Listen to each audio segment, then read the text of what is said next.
Tapi ngebut ya, maksudnya ngebut. Kenceng. Mau nyalip istilahnya. Mau nyalip apa? Mau nyalip mobil lagi. Enggak lihat ada truk berhenti, pengakuan sopir Pajero kecelakaan maut di tol Semarang-Batang, hendak menyalip.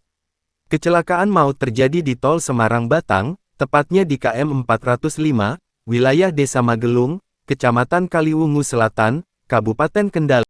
Sabtu, tanggal 22 Juni tahun 2024 sekitar pukul 7.45 waktu Indonesia Barat. Sopir Pajero, Fauzi Sulaiman mengaku dirinya hendak menyalip mobil di depannya.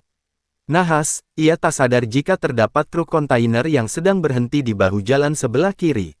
Jalan di pinggir. Pinggir kiri. Saat itu memang kecepatannya tinggi. Kalau kecepatan saya nggak lihat soalnya kan saya nggak cepat.